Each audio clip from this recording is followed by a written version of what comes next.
A partir deste momento, estaremos transmitindo para a comunidade espírita de Ponte Nova e região, palestra realizada por Maria José Lisboa, do grupo da Fraternidade Espírita Irmão Fritz.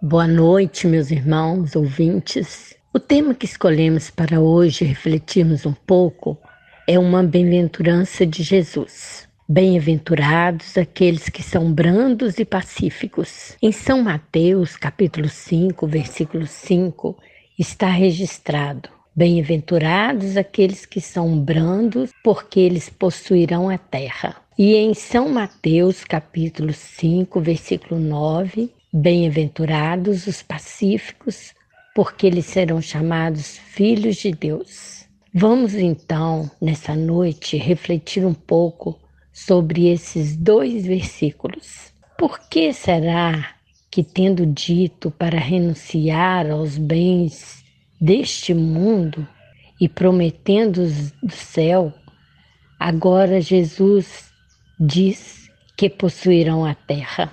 No capítulo 9 do Evangelho segundo o Espiritismo, Kardec nos esclarece dizendo que, à espera dos bens do céu, o homem tem necessidade dos da terra para viver. Somente lhe recomenda não ligar a estes últimos mais importância do que os primeiros.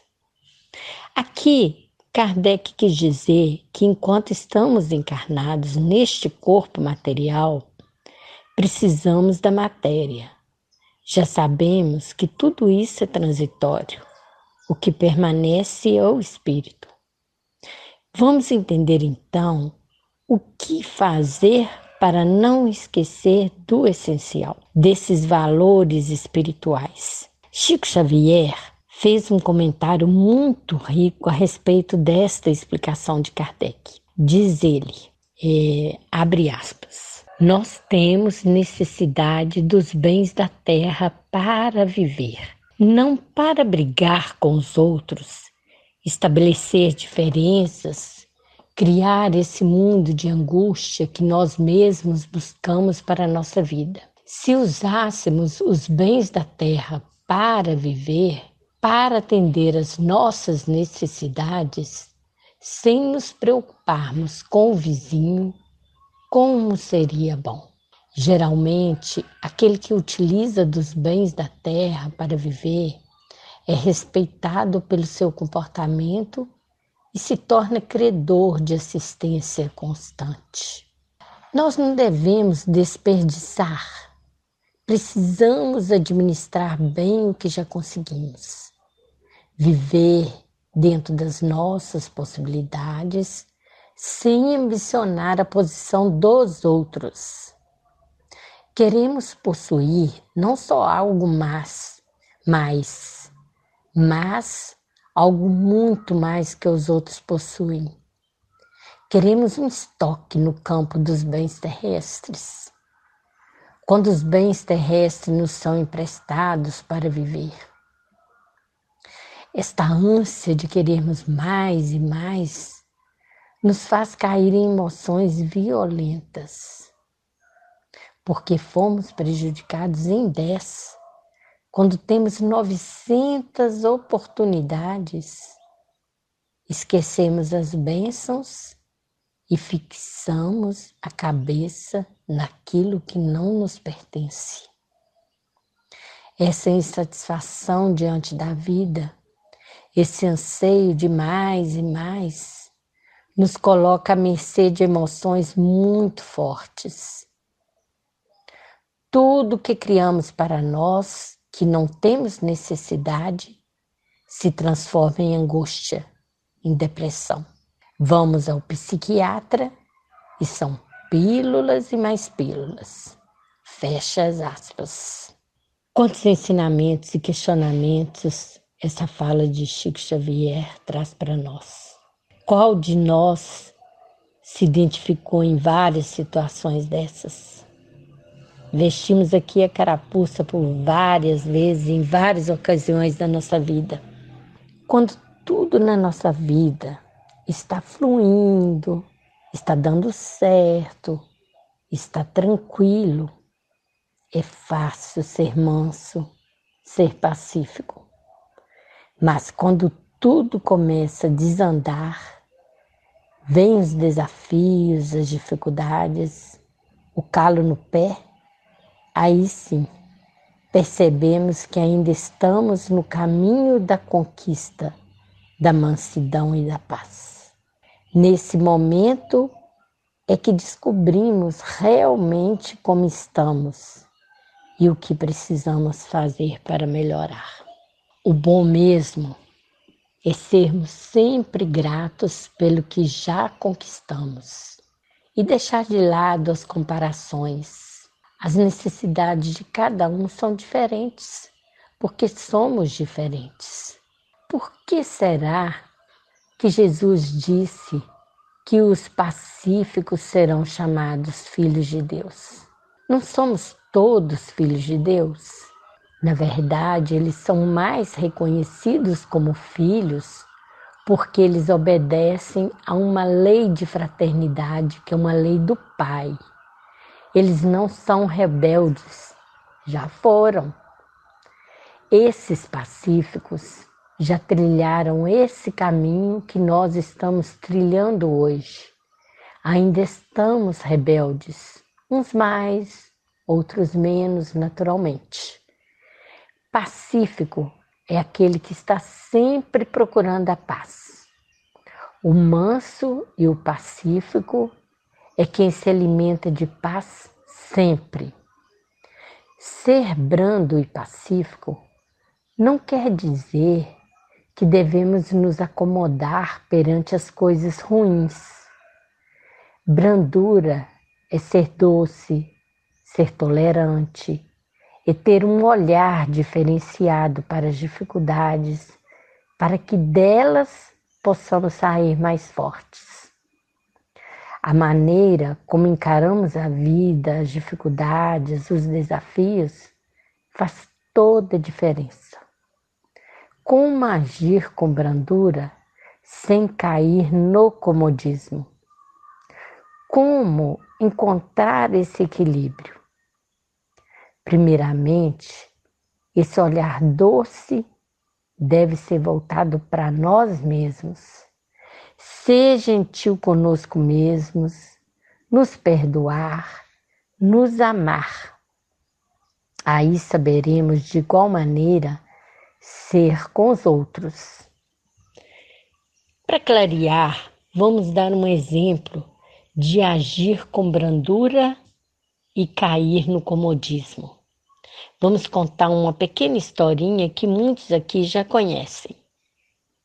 Eram 2 irmãos. Seu pai vivia embriagado, espancava a mãe, maltratava todos, viviam um verdadeiro inferno. Até que um dia sua mãe morre e os 2 foram separados, cada um foi levado para uma família. Se tornaram adultos. Um deles tinha uma vida bem equilibrada, tinha uma família, um emprego, estudou. O outro decidiu seguir o exemplo do pai. Entrou também no vício do álcool, não conseguia um relacionamento duradouro. Quando cada um deles foi questionado do porquê da vida deles, o primeiro contou toda a sua história e disse que não desejava reproduzir aquela vida miserável e infeliz para ele e para as pessoas que ele amava. O outro, quando questionado, contou a mesma história e justificou que era por causa da vida miserável e infeliz que sofria quando criança, agora estava agindo daquela forma. O primeiro escolheu a brandura, o segundo escolheu o comodismo. Nos amar é isso, é fazer boas escolhas para nós, ter esse olhar positivo, ter clareza do que realmente é melhor para nós. Hoje, o objetivo do Espiritismo é auxiliar no nosso progresso moral.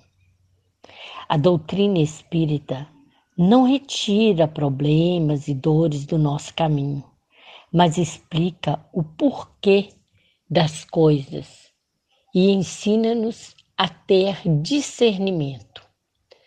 É uma melhoria constante. Vamos despertando através desses conhecimentos, descobrindo o que podemos melhorar em nós mesmos e o que não pode ser mudado. Reparou como que essa bem-aventurança tem muito a ver com o conviver, com o relacionar? É para isso que reencarnamos, para consertar muitos equívocos e para aprender a amar cada vez mais e mais. Às vezes nos deparamos com algumas atitudes, pensamentos, falas nossas muito parecidas com os do tempo de Jesus, lembrando que já se passou mais de 2000 anos. Estou aqui me referindo ao coletivo. Vamos fazer uma autoanálise do nosso dia a dia. Quem de nós, ao assistir uma matéria violenta na TV ou na internet, não faz seu comentário e seu julgamento de imediato, mesmo que em pensamento? Vamos pensar, como nós julgamos? Quem de nós nunca cometeu uma agressão verbal? Quem de nós nunca deixou por algum tempo, pelo menos, de conversar ou se dirigir a algum ente querido? Como eu me comporto no trânsito, como pedestre ou como motorista? Na fila do supermercado, sou paciente? Faço comentários maldosos? Penso coisas boas? Na fila do hospital, observo como estão meus pensamentos e sentimentos? Com os mais idosos, como me comporto? Com os flanelinhas e vendedores de balas nos sinais? Com os mendigos? Na fila do banco? Nos transportes coletivos e tantas outras coisas. Percebem quantas coisas precisamos aprimorar? Como livrar desses comportamentos, às vezes inconscientes e bastante danosos para nós?